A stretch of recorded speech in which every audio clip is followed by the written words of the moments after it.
Welcome back to my channel science vibes and doctor Safas ആണ്. ഇന്ന് വളരെ അപ്രതീക്ഷിതമായിട്ട് എടുത്ത ഒരു വ്ലോഗാണ്. ഇപ്പം നമ്മൾ നിൽക്കുന്നത് കാലിക്കറ്റാണ്. തമിഴിൽ കണ്ടപ്പോൾ നിങ്ങൾക്ക് മനസ്സിലായിട്ടുണ്ടാവും ഞാൻ എവിടെയാണുള്ളതെന്ന്. ഇതാണ് നമ്മുടെ റഹ്മത്ത് ഹോട്ടലിൻ്റെ പാർക്കിംഗ് സ്പേസ് കേട്ടോ. അത്യാവശ്യം തരക്കടില്ലാത്ത പാർക്കിംഗ് സ്പേസ് തന്നെ ഉണ്ട്. അപ്പോൾ ഇനി പാർക്കിംഗ് ഉണ്ടാവില്ല എന്ന് വിചാരിച്ചിട്ട് ആരും നമ്മുടെ റഹ്മത്ത് ഹോട്ടലിനെ മറക്കണ്ട കേട്ടോ. ഇപ്പോൾ നിങ്ങൾ ഓർത്തില്ല എന്താ ഓട്ടോയിലെന്ന്? അതാണ് ഇവിടുത്തെ ഏറ്റവും രസമുള്ള കാര്യം. ഞങ്ങൾ വണ്ടിയൊക്കെ പാർക്ക് ചെയ്ത് പുറത്തോട്ട് നടക്കാൻ തുടങ്ങിയപ്പോഴത്തേക്ക് ഒരു വലിയപ്പോൾ ചോദിച്ചു നിങ്ങൾ ഹോട്ടലിലേക്കാണോ?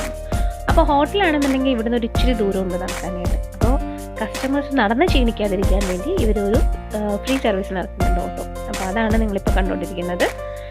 ഞാൻ എന്തുകൊണ്ടൊക്കെയോ പറയുന്നുണ്ട്, പക്ഷെ ഒന്നും പുറത്തത്തെ സൗണ്ട് കൊണ്ട് വ്യക്തമൊന്നുമില്ലാത്തത് ഞാൻ വോയിസ് ഓവർ ചെയ്തേ. അങ്ങനെ ഇതാണ് നമ്മൾ കോഴിക്കോടിൻ്റെ ഹോട്ടൽ റഹ്മത്ത്.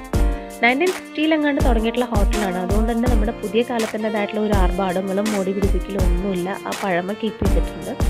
കുറച്ചുകൂടെ സൗകര്യമുള്ള ഹോട്ടൽ മാനാഞ്ചിറ സ്ക്വയറിൻ്റെ ഭാഗത്തെങ്ങാണ്ടുണ്ട്. അപ്പോൾ ഞങ്ങൾ ഓപ്റ്റ് ചെയ്തത് ഇത് തന്നെയാണ്. ഇത്രയും കാലം ഞാൻ കോഴിക്കോട് വന്നിട്ടും ഇവിടെ വന്നിട്ടില്ല. അപ്പോൾ ഇതാണ് നമ്മുടെ ഹോട്ടലിൻ്റെ ഉൾവശം. നല്ല തിരക്കായിരുന്നു കേട്ടോ. അതുകൊണ്ട് തന്നെ അധികം വീഡിയോസൊന്നും എടുക്കാൻ പോയിട്ടില്ല, മറ്റുള്ളവർക്ക് ബുദ്ധിമുട്ടായല്ലോ എന്ന് വിചാരിച്ചിട്ടാണ്. റെസിപ്പീസ് കുറച്ചൊക്കെ അവിടെ എഴുതി വെച്ചിട്ടുണ്ട്. ആട്ടിൻ തല നിറച്ചതെന്നൊക്കെ. കുറേ നേരം വെയിറ്റ് ചെയ്തിട്ടാണ് നമുക്ക് ഫുഡ് കഴിക്കാൻ കഴിഞ്ഞത് കേട്ടോ. അങ്ങനെ റഹ്മത്തിൻ്റെ സ്പെഷ്യൽ കോഴിക്കോടൻ ബിരിയാണി റെഡി. പിന്നെ നമ്മൾ ഓർഡർ ചെയ്തത് കൂന്തൽ ഫ്രൈ ആയിരുന്നു. അതെനിക്ക് അത്രയ്ക്ക് അങ്ങ് ഇഷ്ടപ്പെട്ടില്ല കേട്ടോ. പിന്നെ സുലൈമാനി. തിരിച്ചിറങ്ങിയപ്പോൾ നമ്മുടെ ഓട്ടോക്കാരനെ കാണാത്തതുകൊണ്ട് നമ്മളങ്ങ് നടന്നു. അപ്പോൾ ഈ കോഴിക്കോടിൻ്റെ പോളി മാർക്കറ്റിൻ്റെ സൈഡിൽ കൂടിയാണ് നമ്മൾ നടന്നത്. വാഹനങ്ങളുടെ എല്ലാ സ്പെയർ പാർട്സും ഇവിടെ കിട്ടുമെന്നാണ് പറയുന്നത്. അപ്പോൾ ഇതാണ് കോഴിക്കോടിൻ്റെ പോളി മാർക്കറ്റ്. ഞങ്ങൾ റഹ്മത്ത് ഹോട്ടലിൽ നിന്ന് നല്ല അടിപൊളി ബിരിയാണിയും സുലൈമാനിയൊക്കെ കുടിച്ചിട്ട് ഇറങ്ങിയിട്ടുണ്ട് കേട്ടോ. ഒരു രക്ഷയില്ല കേട്ടോ, ബിരിയാണി ഒരു രക്ഷയില്ല. കിടുക്കാച്ചി ബിരിയാണിയാണ്. പഴയ ഹോട്ടലാണ്. നമ്മൾ ഉസ്താദ് ഹോട്ടലിൽ പറഞ്ഞിട്ടുള്ള റഹ്മത്ത് ഹോട്ടലിൽ വരണമെന്ന് കുറേ കാലമായിട്ട് ആഗ്രഹിക്കുന്നതായിരുന്നു. അപ്പോൾ ഇന്ന് ആഗ്രഹം സഫലീകരിച്ചു. അങ്ങനെ നമ്മൾ ഭക്ഷണമൊക്കെ കഴിച്ചതിന് ശേഷം നമ്മൾ ബീച്ച് സൈഡിലേക്ക് ഒന്ന് കറങ്ങാൻ വേണ്ടി പോയി. ലാസ്റ്റ് വീക്ക് നമ്മൾ വന്നായിരുന്നു കാലിക്കറ്റിൽ നോർക്കയുടെ അറ്റസ്റ്റേഷന് വേണ്ടിയിട്ട്.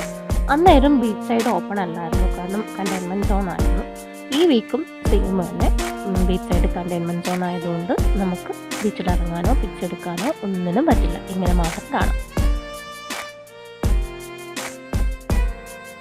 ഇനി നമ്മൾ പോകുന്നത് ആ കുട്ടിക്കടയിലെ കുറേ ആൾക്കാർ നിൽക്കുന്ന ആ കടയിലേക്കാണ്. ഇതാണ് നമ്മുടെ ബാലേട്ടൻ്റെ പാൽ സർബത്ത് കട. ഈ കട തുടങ്ങിയിട്ട് ഏകദേശം 60 വർഷമായി എന്ന് പറയുന്നു. പുള്ളിയുടെ അച്ഛനായിട്ട് തുടങ്ങി വെച്ചിട്ടുള്ള കട ആയതുകൊണ്ട് പുള്ളിയും അങ്ങനെ കണ്ടിന്യൂ ചെയ്യുന്നു എന്നാണ് പറയുന്നത്. പുള്ളി വളരെ ബിസി ആയിട്ട് പാൽ സർബത്ത് ഉണ്ടാക്കിക്കൊണ്ടിരിക്കുകയാണ് കേട്ടോ. നിങ്ങൾ ഞാൻ ഈ പറയുന്നത് കേൾക്കുന്നതിൻ്റെ കൂടെ ആ സർബത്ത് ഉണ്ടാക്കുന്നതും കൂടെ കണ്ടോളൂ കേട്ടോ. ഓരോ നാട്ടിലും ആ നാട്ടിൻ്റെതായിട്ടുള്ള രുചി വൈഭവങ്ങളുണ്ടാവും അല്ലേ.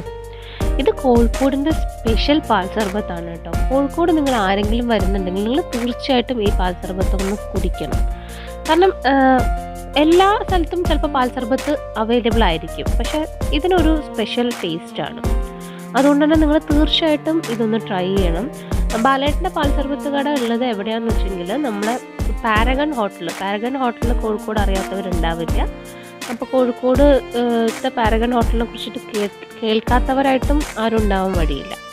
സോ ആ പാരഗൺ ഹോട്ടലിൻ്റെ സൈഡിലായിട്ടാണ് നമ്മുടെ ബാലേട്ടൻ്റെ പാൽ സർബത്തിൻ്റെ കട. അപ്പോൾ തീർച്ചയായിട്ടും നിങ്ങൾ കോഴിക്കോട് വരുവാണെന്നുണ്ടെങ്കിൽ ബാലേട്ടൻ്റെ പാൽ സർബത്ത് കുടിച്ചു നോക്കണം. പാൽ സർബത്തൊക്കെ റെഡി ആയിട്ടുണ്ട്. കിടക്കാച്ചി ഭയങ്കര റീഫ്രഷിംഗ് ആണ്. അത് ഒരു വല്ലാത്തൊരു നമുക്കൊരു തണുപ്പ് കിട്ടും. കൂളൻ്റാണ്. നമ്മുടെ മനസ്സിനും ശരീരത്തിനും ഒരു തണുപ്പ് തരുന്നൊരു ഡ്രിങ്കാണ്. അല്ലാണ്ട് ഭയങ്കര സംഭവമൊന്നുമല്ല, പക്ഷെ ഭയങ്കര ടേസ്റ്റാണ്. ഇതാണ് അതിൻ്റെ റേറ്റ്. നമ്മുടെ മിൽക്ക് സർബത്തിന് ആകെ വരുന്നത് 20 രൂപയുള്ളൂ, പക്ഷെ അത് തരുന്നൊരു സന്തോഷം വലുതാണ്. ഇക്കണ്ടില്ലേ എൻജോയ് ചെയ്തിട്ടൊക്കെ കുടിക്കുന്നത്. എനിക്ക് തോന്നുന്നു ഈ വഴിക്ക് വന്നു കഴിഞ്ഞാൽ പാൽ സർബത്ത് കുടിക്കാതെ പോവാറില്ല. പിന്നെ ഇത്രയും കാലം ഞാൻ കാലിക്കറ്റ് വന്നിട്ടും എനിക്ക് പാൽ സർബത്തിനെ പരിചയപ്പെടുത്തി തന്നത് ഇക്കാണ്.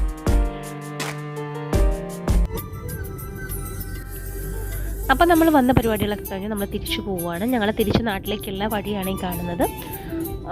അപ്പം നമ്മൾ വന്ന കാര്യം എന്ന് പറഞ്ഞു കഴിഞ്ഞാൽ എനിക്ക് BLSൻ്റെ ഒരു സർട്ടിഫിക്കേഷൻ ചെയ്യേണ്ട കാര്യം ഉണ്ടായിരുന്നു. BLS എന്ന് പറഞ്ഞാൽ ബേസിക് ലൈഫ് സപ്പോർട്ട്. അപ്പോൾ അതിൻ്റെ ഒരു സർട്ടിഫിക്കേഷൻ ചെയ്യേണ്ട കാര്യം ഉണ്ടായതുകൊണ്ട് നമ്മൾ മിംസ് ഹോസ്പിറ്റലിലേക്കായിട്ടാണ് വന്നത്. അപ്പോൾ അതിൻ്റെ കൂടുതൽ ഡീറ്റെയിൽസൊക്കെ ഞാൻ വേറെ അപ്ഡേറ്റ് ചെയ്യാൻ കേട്ടോ. ഇതിൻ്റെ കൂടെ അപ്ഡേറ്റ് ചെയ്യുന്നില്ല, വേറെ ഞാൻ അപ്ഡേറ്റ് ചെയ്യാം.